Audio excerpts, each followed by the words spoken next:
دلیل دی جاتی ہے کہ ہر نفس جو کرتا ہے وہ پہلے سے طے شدہ ہے، پھر ہم اچھے اور برے عمل و فعل کیسے کریں یا کرتے ہیں؟ یہ بڑا پیچیدہ مسئلہ ہے قدر کا۔ تقدیر کا جو تصور ہمارے ذہنوں میں ہے وہ صحیح نہیں ہے۔ قدر کہتے ہیں اندازے کو، ایویلویٹ کرنا، کسی چیز کی قدر و قیمت کا اندازہ کرنا۔ اللہ نے ہر جاندار کے لیے ایک اندازہ مقرر کر دیا۔ مثلا چھوٹی سی چڑیا ہے اور وہ ہوا میں اڑتی پھر رہی ہے، انسان ہوا میں نہیں اڑ سکتا۔ مشین بنا کر ہوائی جہاز میں اڑ جائے، خود تو نہیں اڑ سکتا۔ تو یہ ہر نوع کی ایک تقدیر ہے۔ اسی طریقے سے ہر انسان کی بھی کچھ لیمیٹیشنز ہیں۔ ہر انسان کو دو چیزیں ملتی ہیں جس میں اس کا کوئی دخل نہیں۔ اسے والدین کی طرف سے جینز مل رہے ہیں، اس کے اثرات اس کی شخصیت پر ہوں گے۔ پھر جس ماحول میں اسے پیدا کیا گیا ہے اس ماحول کے اثرات ہوں گے۔ ان دونوں سے مل کر شاکلہ بنتا ہے۔ قرآن مجید نے شاکلہ کہا ہے۔ شاکلہ کہتے ہیں پیٹرن کو۔ آپ نے لوہے سے کوئی چیز ڈھالنی ہے تو پہلے لکڑی کا پاٹرن بناتے ہیں، ہمارے مصری لوگ پاٹرن کہتے ہیں اس کو۔ اسے آپ پیٹرن سمجھیے، تاکہ اس میں آپ نے لوہا پگھلا کر ڈالا تو اسی کے مطابق ڈھل گیا۔ تو ہر انسان کا ایک پیٹرن ہے جو اس کے جینز سے اور اس کے انوائرمنٹ سے بنا ہے، اور ہر انسان کا محاسبہ اسی اعتبار سے ہوگا۔ اگر کسی کے شاکلہ میں 100% نیکی کا اللہ تعالیٰ نے صلاحیت رکھی تھی اور اس نے 40% کی ہے، وہ مارا گیا۔ جس کے اندر رکھی 50% دی، اس نے 40% کر لیا، کامیاب ہو جائے گا۔ لا یکلف اللہ نفسا الا وسعها۔ Every individual will be judged according to what was given to him by Allah subhanahu wa ta'ala۔ لیکن تقدیر کا مطلب یہ نہیں ہے that we are bound to do something. No. There is no predestination. It's only pre-knowledge۔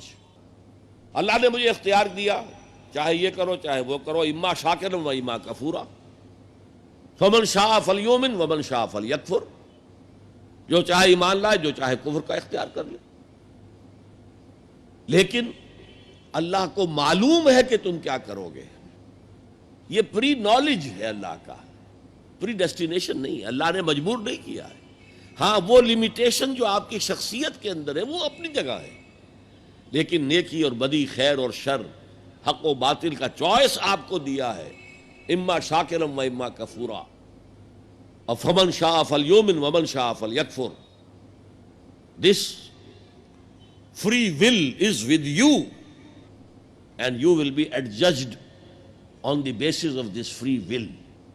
البتہ کتنی نیکی تم کر سکتے تھے اتنی کر لی، کامیاب، چاہے وہ مقدار میں کم ہو۔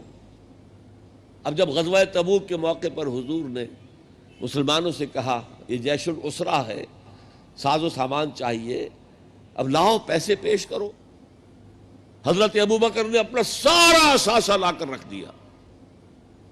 پوچھا اپنے بال بچوں کے لیے کچھ چھوڑ کر آئے ہو؟ کہ کچھ نہیں چھوڑا۔ صدیق کے لیے ہے خدا کا رسول، بس اللہ کا نام چھوڑ کر آیا ہوں۔ اب حضرت عثمان نے بہت دولت دی اس وقت۔ ایک غریب انصاری، اس نے ساری رات ایک یہودی کے باغ میں وہ کنویں سے پانی کھینچ کر باغ کو سیراب کیا۔ صبح کو اسے کچھ کھجوریں مل گئیں اجرت کے طور پر۔ اس نے آدھی لا کر اپنے بال بچوں کو دے دی، گھر کا نفقہ، نان نفقہ شام تک کے لیے، آدھی حضور کے سامنے لا کر رکھ دی۔ جو منافقین موجود تھے انہوں نے تمسخر اڑایا، ہاں جی ہاں، بغیر ان کھجوروں کے تو یہ لشکر جا ہی نہیں سکتا، یہ تو بڑا، یہ تو بہت۔ حضور نے کیا کہا؟ ان کھجوروں کو اس پورے ڈھیر کے اوپر پھیلا دو، اللہ کی نگاہ میں یہ اس پورے ڈھیر سے زیادہ بھاری ہے۔ تو آپ جو کچھ کر سکتے ہیں کیجئے۔ اللہ تعالیٰ کی لاٹھی اندھے کی لاٹھی نہیں ہے جو برابر چلے سب پر، بلکہ ایوری انڈیویجول اس کے علیحدہ علیحدہ حساب ہوگا. اللہ کا کمپیوٹر بہت بڑا ہے، بہت بڑا ہے، بہت بڑا ہے. وہ ہر ایک کی قدر و قیمت کا تعین کر لے گا.